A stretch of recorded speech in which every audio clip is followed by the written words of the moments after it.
Welcome to Pause 9. Pause 9 is an opportunity for people to really slow down and come back to themselves. It helps people drop underneath their ordinary consciousness, their ordinary focus of attention. They're being guided to take a moment. And in this world where people are constantly looking towards other things and stimulating themselves, and we have short form content, it's becoming rarer and rarer to have that moment with yourself. People can be completely immersed and go to almost that meditative state in just 10 minutes.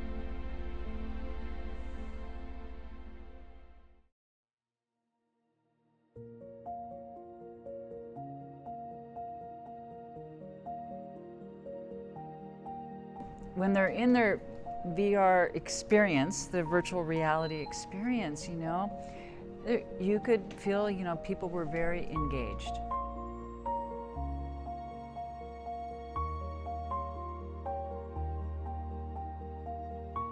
But when they took the masks off, you could see that something had fundamentally changed, and there were tears from some people, and some people wanted to just be really quiet and sit by themselves and integrate.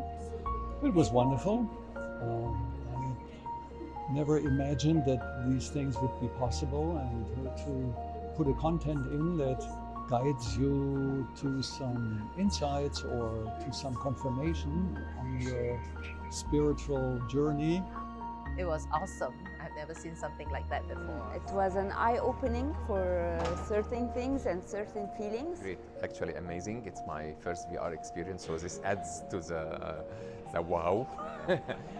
I felt it in my heart. It's a concept that I have chosen to burn in the fire. This was something I have been working on for a while, and I felt it like this technique has helped a lot to realize it or to see it happening more.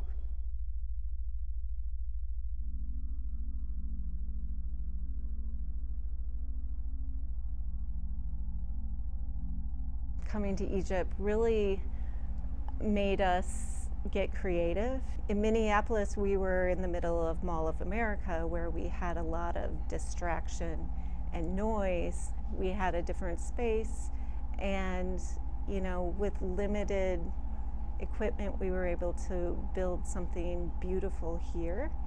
And it's interesting, on each environment, it had a different feel.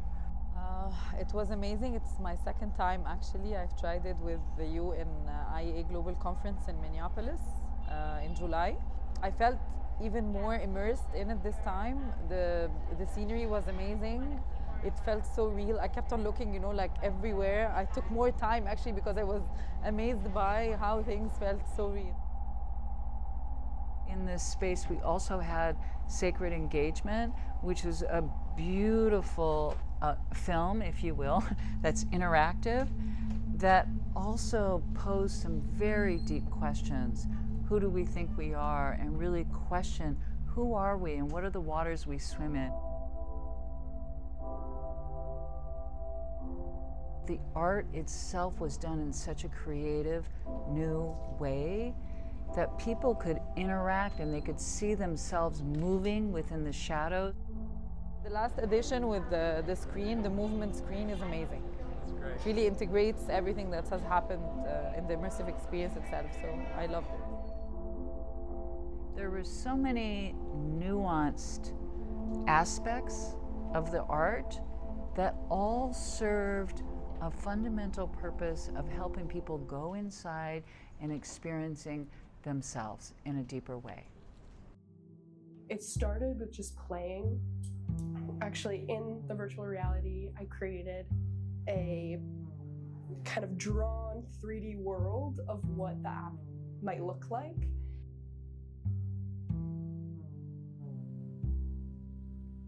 One thing that is so beautiful about the process of creating this is I was tasked to take conceptual ideas from Deep Living Lab and The Four Sacred Portals by Roxanne Murphy. I created videos and scripts for each one of those.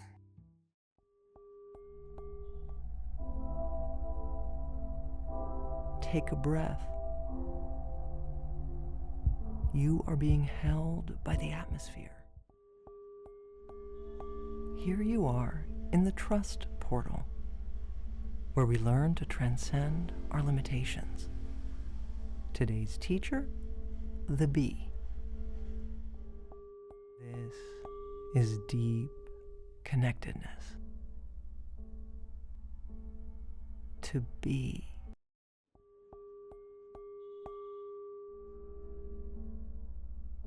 Welcome to the engagement portal.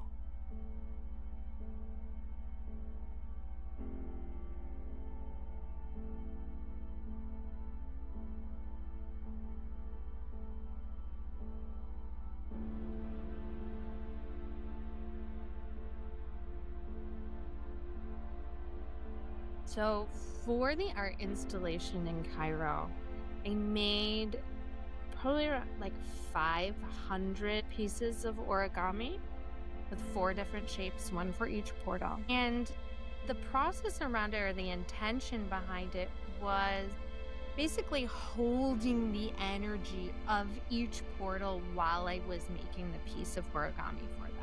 Almost like as a meditative practice, or you could say a prayer, so that when we sewed all of these pieces of origami together and hung them up, that we were bringing that energy and that intention into that space to help hold it there and to help hold people in that space with that prayer.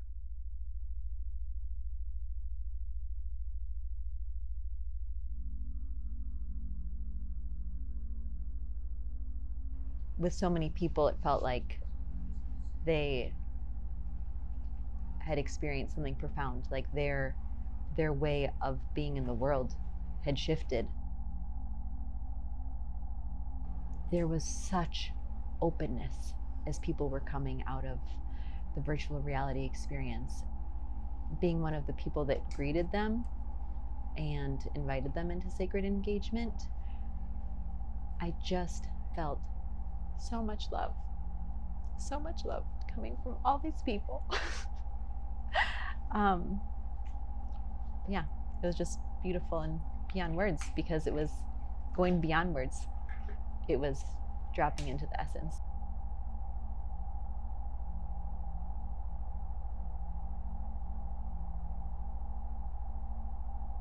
An opportunity to be in awe, and awe is the experience of presence, right? Like we can't think when we're in awe of beauty. With the VR and the beautiful imagery and the space that we hold together for people to really remember themselves in presence, and how sacred it is to be in presence, and also to really from that place reflect on what we're each here to do. I hope that people leave this experience remembering who they are, who they always were. With this really deep work in collaboration with the Manas Collective team and the Deep Living Lab, it's just been so profound, and you can feel that transformation in each of us, the way that this project has transformed each of us, and the way that is transforming the people who come through it, who come in 10, 15 minutes, are transformed in their remembrance. Our team has embraced the work. We benefited from doing this project all personally, and so it was just a beautiful collaboration that we did. As I was working with the origami, with each different creature that I created, different things would come up. As I was working on each portal, different things came up. Deep Living Lab's work really shined through me, and I learned so much about it in such a deep way through creating it. Deep Living Lab provides transformative experiences for people to explore the inner terrain through the 4 sacred portals in a way that builds each of our capacity to meet the challenges of our time with love and presence. Right now, a lot of the Manas Collective is my family. It's not only my family, but this is an organization that kind of just blossomed itself. It was not something I ever planned on creating. It was something that just happened to come into existence and wanted to be born, and eventually showed us what it wanted to be. And our focus is art, nature, and the utilization of technology within those spaces. So we're bringing those 2 things together in order to help people remember this connection. It's not that they don't know how to connect, it's that they've just forgotten. Nature is one of the greatest teachers. It can teach us what our body needs. It can teach us how to listen, how to observe, and the natural way to move, which is what typically causes illness, is not moving in that natural way, not being in that natural way. For we are nature. We are a part of nature. It was surprisingly shifting for me because we're at a big conference. It's the first time I'm hosting a stand at a conference like this, so my days, and we're in Cairo, so my day's been overwhelming. And I thought, oh yeah, that'll be fun. And then the minute the gear was on me, it was like a whoosh. So very grounding and surprisingly quick to get you in a different mode. Yeah, that was impressive. I just came out and I'm so amazed. It's so new, so smart, so good. And I just told the staff members here that I felt everything and nothing at the same time. Everything positive and nothing negative. There was this kind of space thing where I was completely in space and Earth was beneath me. I really wanted to stay there and never get out. It's so new, so peaceful. And the trees, the flowers, the butterflies, everything is beautiful. I want to thank you so much, all the staff members and everyone who worked hard for this.